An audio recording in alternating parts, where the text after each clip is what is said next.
Hello बच्चों, let's see this question.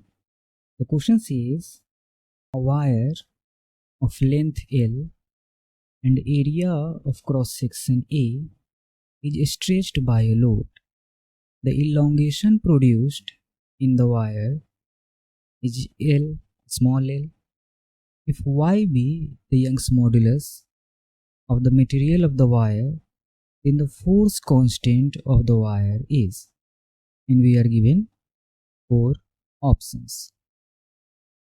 तो इस क्वेश्चन को सॉल्व करने में जो की कंसेप्ट हमारा इन्वॉल्व होगा वो होगा हुक्स लॉ ऑफ इलास्टिसिटी। अब क्वेश्चन में हमें गिवन है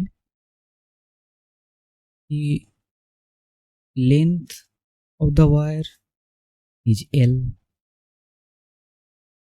area of cross section is A, load हमें नहीं दे रखा है, हम एज्यूम करते हैं कि लोड हमारा load is equal to F है,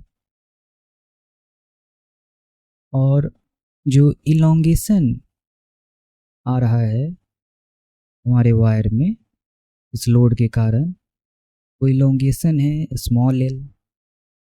Young's modulus of the wire हमें y दे रखा है। चलिए हम हुक्स लॉ अप्लाई करते हैं।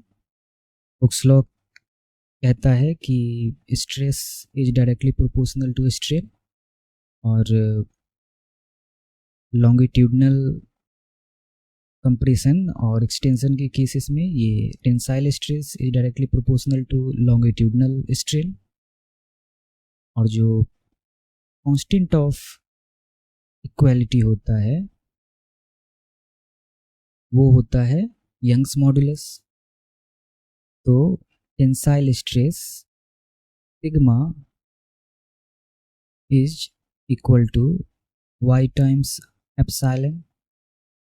अब सिग्मा होता है force divided by cross section area, और एप्सिलॉन होता है डेल्टा एल। तो इलोंगेशन हमारा है यहाँ small l divided by original length जो कि हमारा यहाँ है capital length.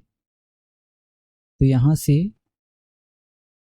Force is equal to y multiplied by a divided by a into small l। अब हुक्स लॉ का जो स्प्रिंग के केसेस में जो फॉर्म होता है वो होता है F इज इक्वल टू माइनस KX।